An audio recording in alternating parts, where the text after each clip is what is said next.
What's up, guys? This is Max, and you are tuned in to Magic Hour. Basically, right now we're going to bring you some more Magic news. I know we should have done this Wednesday, but when Amber comes over, okay, and Amber wants to play Minecraft, sorry. But at the same time, speaking of Amber, she did, however, get y'all a little something for, if y'all particularly appreciate this kind of stuff. She actually might do this for y'all. So yeah, she actually drew this. Pretty nice, right? She did this, and I think she did this in a day or maybe an hour or something like that. But it's a really nice looking Dark Magician girl, and I think y'all would appreciate that kind of stuff. So if y'all want, we have she'll probably put these for sale. So it would be pretty nice for y'all to, show her some love and appreciate them. But right now, we're basically going to do a couple of quick videos to get y'all recapped on what's happened over the week. We've missed Magic Hour, we've missed Yu-Gi-Oh!, and we've also missed Cardfight Vanguard and a Sunday Fun Day. So let's all put that all together, and it's going to be very, very easy. All right. Gatecrash came out with their pre-release. It was extremely exciting to see some of the new styles of play that came out. You also, for all y'all that don't know, Orzhov came out, which is black-white extortion. Demir came out with its blue-black cipher ability. Gruul came out with their green-red blood rush. Boros came out with its white-red battalion effect, and then Simic came out with its blue-green evolve effect. Alright? A lot of the cards in this new Gatecrash set have amazed me to no end, but at the same time, I have seen some hype with some cards, and I'm not entirely impressed with them. The entire, let's go over, all the guilds that have come out in the new Gatecrash set, okay? Let's start with Orzhov. It's Extortion effect, okay? Let's see what it says. Whenever you cast a spell, you may pay either a white or a black mana. If you do, each opponent loses 1 life and you gain that much life. Alright? Now, I clearly would use an Extortion deck if I was playing multiple players. So, it would seem a lot more effective if I could do that. So, in my opinion, Orzhov would be more of a multiplayer kind of deck. But at the same time, you schemy sons of bitches will probably use Orzhov to no end, okay? Because, Alright? But they also come out with cards like how Celestia came out with, what was that? Growing Ranks. During each of your upkeeps, populate, okay? Orzhov has the same thing. It is just a pure enchantment that it extorts when you when you cast a spell, okay? But that also means, in the wording, whenever you cast a spell, that means anytime. So it's pretty awesome, okay? But at the same time, artifacts and creatures your opponents control enter the battlefield tapped under blind obedience, okay? So, are artifacts coming back and making some kind of advance or anything? We don't know at this point.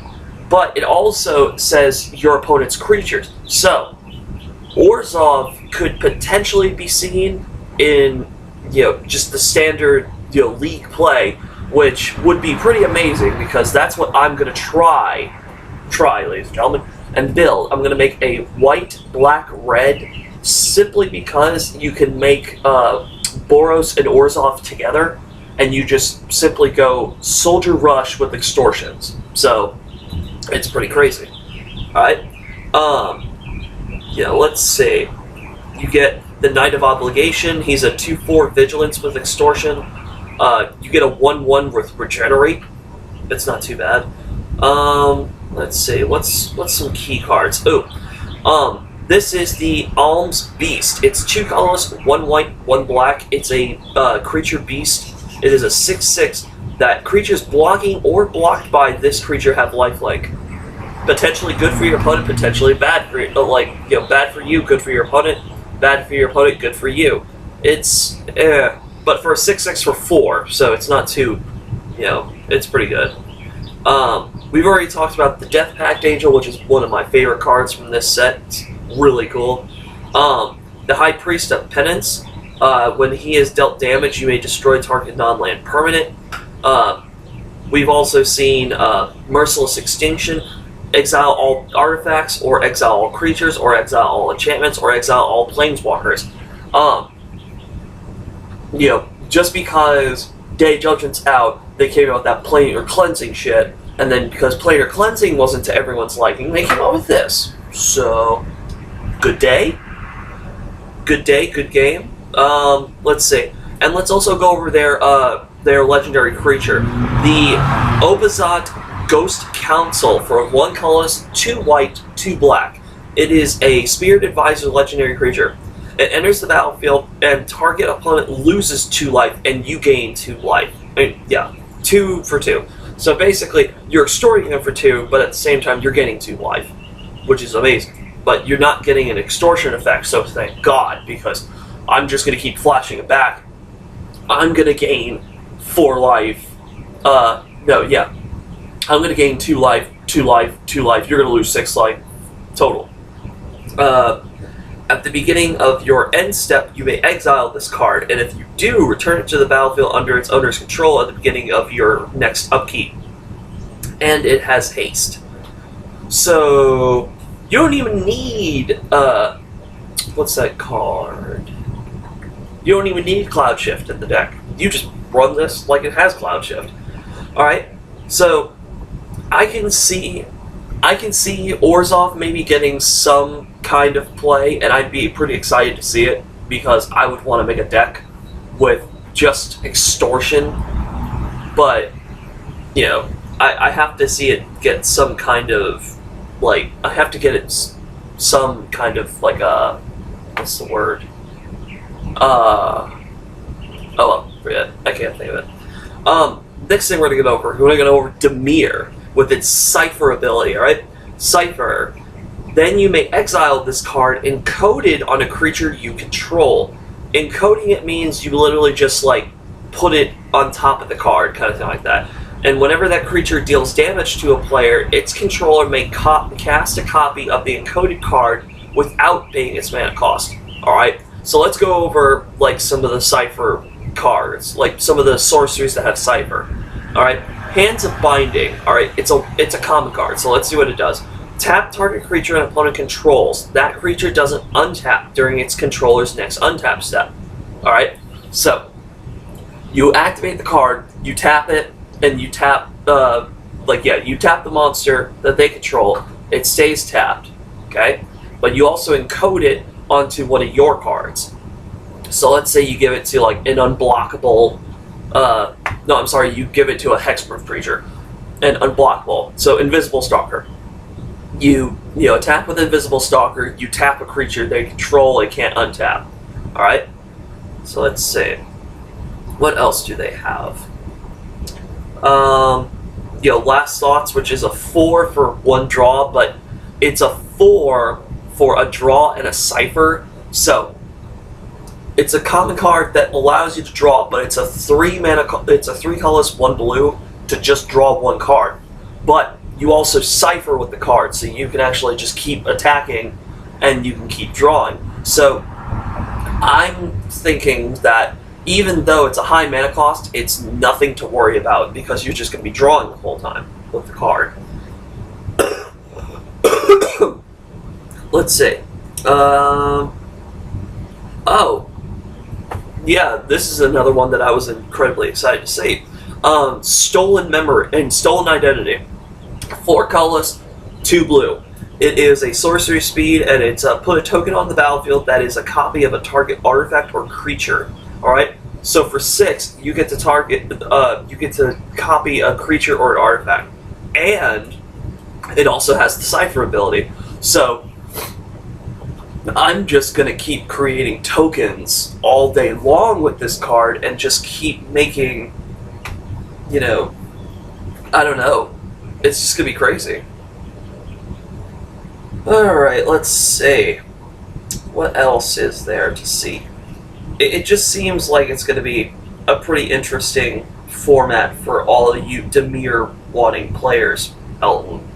But, Elton is kind of he's not really impressed with Demir, but he probably will get some more stuff in the next set, like the next block that's coming out.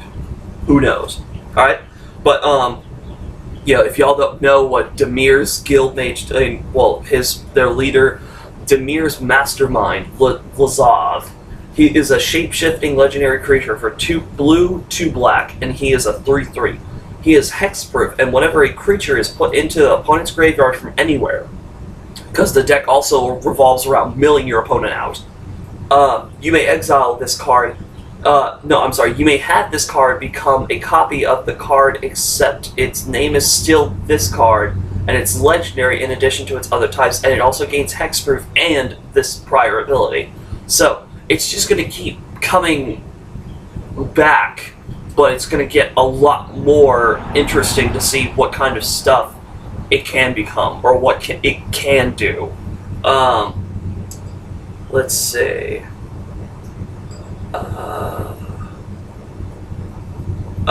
Soul Ransom. Y'all have probably seen that. Oh, Whispering Madness. This is cool. Just because, the artwork on this set looks amazing. I love it. So here's Whispering Madness. 2 colorless, 1 blue, 1 black. Okay? Sorcery speed. Each player discards his or her hand, then draws cards equal to the greatest number of cards a player discarded this way. And it has a cipher ability. So you're just going to continuously mill your opponent to death. There is no win the only win condition I can see with this deck is I'm going to make you discard 20 cards, I'm going to throw a Jace at you, draw another 20, and I win.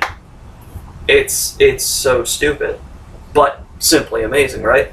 Alright, so let's go over some more stuff. Let's see, what's next on our list? Gruul. Alright. For all of you aggro players, Gruul, for its Blood Rush ability, you basically pay a mana cost. It varies from card to card.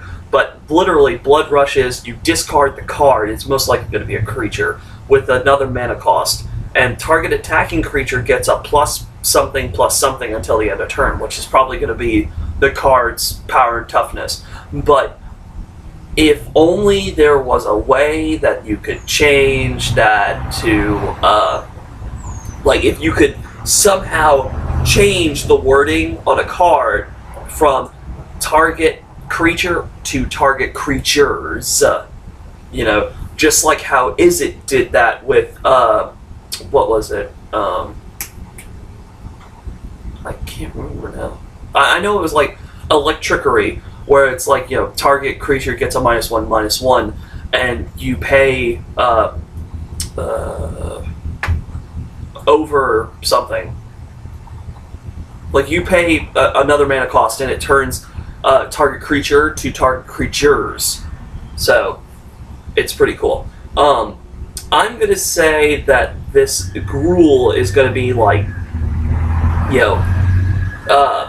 Gruul can be a lot of fun to play because for Yu-Gi-Oh players like myself, it would be funny to make a deck completely out of Honest's and have your opponent just go attack, and it only works if you're attacking. Okay, never mind. It's not really complete Honest, but you basically attack away and just keep discarding and potentially make a creature like a 20/20 and just go die, crazy stuff. Let's see. They have a bunch of cool stuff in here too. Oh my! All right, Skark Goliath. It's a 6 colorless, 2 green.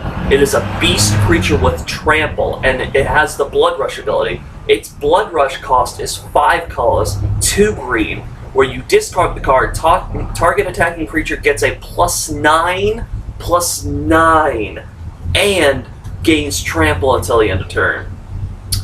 That's gonna be crazy. Especially if you gigantic growth something. It's a 1/1 that turns him into a 10/10 with trample, and then it gets a +4/+4 for giant growth.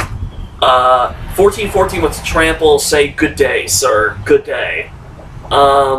Let's see.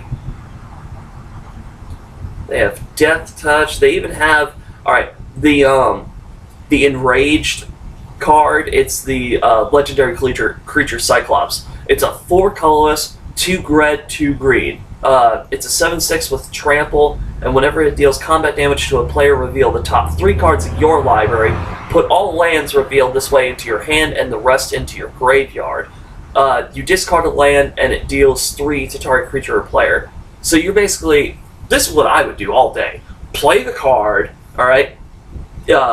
Discard a land for nothing, and then reveal the top 3, and you just keep adding. You can potentially, like, mill yourself out, have 7, yeah, if you have 7 lands in your hand, you say good game. You just keep dealing until they die.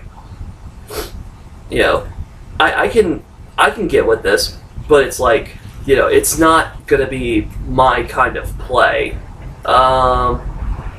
Let's see. I mean, it's mostly Blood Rush. Signal of the Clans. It's an instant speed for 1 red, 1 green.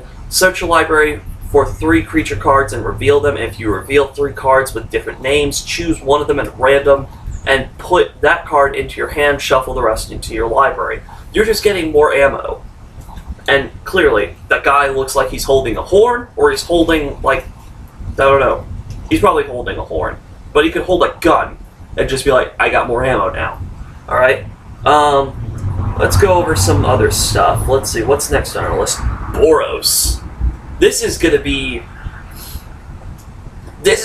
my favorite kind of play, because it's literally nothing but knights and soldiers that say, what was it? It was a white-blue. It was the white-blue guild from the first set. It tells them, F off, I'm the new law, we're the real law, we're the police, we're the soldiers, we control you. Okay? But I'm gonna tell you right now, alright? It's probably going to be pretty slow to start, but when it comes out to, when it comes down to having, there's like an enchantment where you put a 1/1 soldier token onto the field for every counter on a certain card, and every upkeep you make a soldier for every counter on the card. It's going to come down to me getting that on the board first, and then just keep spamming tokens all day, and then playing Captain of the Watch and, what was another card?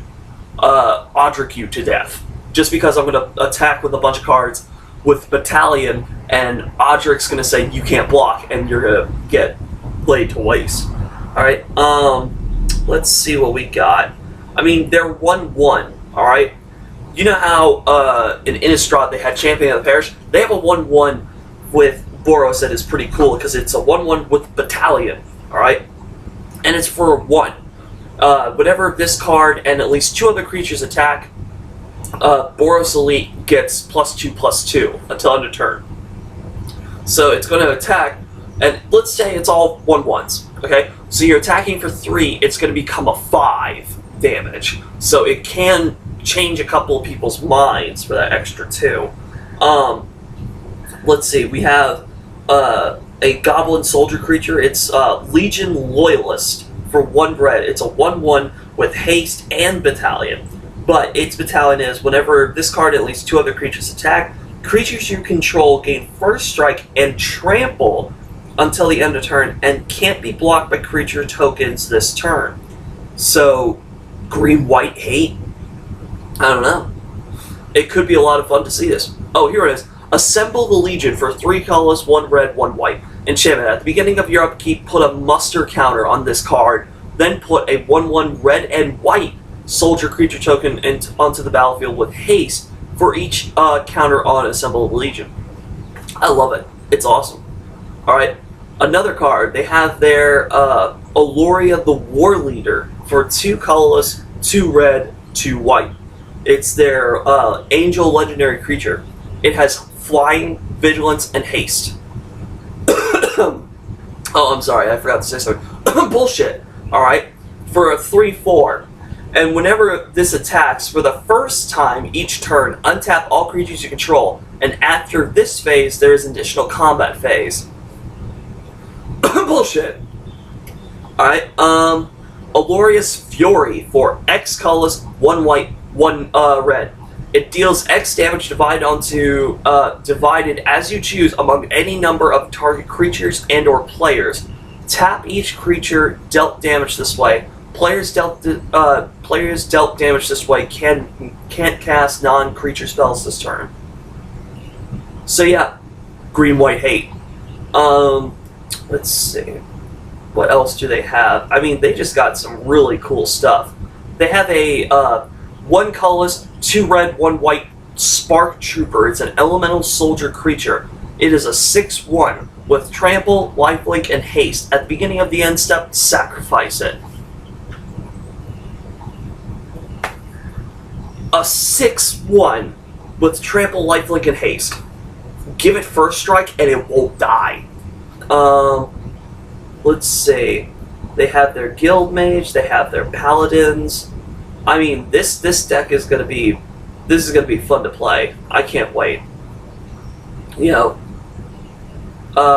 What's another one? Whoops, going back. Let's see. Next we have Simic. Last but not least. This is the green-blue Evolve series, which is going to be interesting because people are going to lose their damn minds with just playing a bunch of 0/4s and having them have the Evolve ability and then becoming 6/4s. And they're just going to go crazy with them. Because Evolve, whenever a creature enters the battlefield under your control, if that creature has greater power of toughness than this creature, put a +1/+1 counter on this creature. They have a bird. They have a thing called a Cloudfin Raptor. It's a 1 blue mana cost, alright? It's a 0/1 with flying, and it has the Evolve ability. Spam him all day and just go, I have a wall and I have a flyer. You know, that's going to get tougher and tougher. Oh, and as much as that sounds crazy, they have a Defender. It's a Clinging Anemones for 3 colorless, 1 blue. It is a jellyfish creature. It's a 1/4 Defender with Evolve. All day long wall. Alright. Let's go over some of their stuff. Let's see. They have a Simic Manipulator for 1 colorless, 2 blue. It is a mutant wizard creature with Evolve, and its tap ability is remove 1 or more +1/+1 counters from this card and gain control of target creature with power less than or equal to the number of +1/+1 counters removed this way. It's a 0/1. Simic is going to get crazy. They even have one where it's an Evolve and then remove 2 +1/+1 counters from this card and regenerate it. Experiment 1. You gotta be kidding me. Let's see. Oh, and they even have like a weird win condition. Biovisionary for 1 colorless, 1 blue, 1 green. At the beginning of your end step, if you control 4 or more creatures with the name Biovisionary, you win the game. It's a 2/3. Can anyone tell me Stolen Identity the crap out of that thing? Because I'm just gonna go, Stolen Identity, give Biovisionary the cipher cost, attack, make it unblockable, 1, 2, 3, done. Game over. Let's see. I mean, they have they have some really cool stuff. Alright, they have Hydroform, which makes a land a 3/3 elemental creature with flying. Master Biomancer for 2 colorless, 1 blue, 1 green. It is an elf wizard creature. Each other creature you control enters the battlefield with a number of +1/+1 counters on it equal to Master Biomancer's power, and as a mutant in addition to its other types. It's a 2/4, and I'm just going to keep giving it +1/+1 counters on it somehow. I don't know how, but I will. Probably just giant growth. Giant growth it, so it'll be a +4/+4 counters, and then every time I play a creature, it's going to be +4/+4.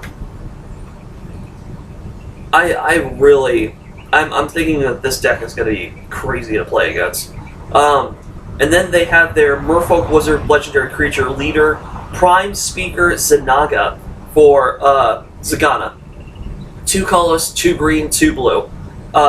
Whenever it enters the battlefield with X +1/+1 counters on it, where X is the greatest power among other creatures you control, and whenever it enters the battlefield, draw cards equal to its power. It's a 1/1, so already you're going to draw 1 card, and you're going to get a lot stronger, and then it's going to allow you to draw more cards. As if the game couldn't get more retarded. Alright, so leave a comment down below. Wait, down that way. Tell me what you think about the new Magic format, or what you think the new guild to have is. I'm thinking, personal opinion. Orzhov, you're gonna see some play. Demir, you're gonna be seeing a lot of. Gruul, you're gonna be seeing a little bit of it. Boros, you're gonna be seeing a couple of that. And Simic, you're going to be seeing, is there an 11? Because they're cranking that shit to 11 in this game. Alright? But yeah. I hope y'all enjoy. I'll talk to y'all later. But yeah. What else do we have? I mean, I missed out. I missed out on making some videos. Let's see what we got. I mean... Oh, we already did. We did Yu-Gi-Oh! Huh. So I missed Friday and Saturday and Sunday. Ha! So now let's talk about some Cardfight Vanguard. But let's end the video here. Watch the next video because it's going to be about Cardfight Vanguard. So talk to y'all in a little bit. Oh, we got an email. Anyone want a Saints jersey? No, I'm just kidding. You don't get a Saints jersey. I'm sorry. I get an email all day from NFL. Talk to y'all later.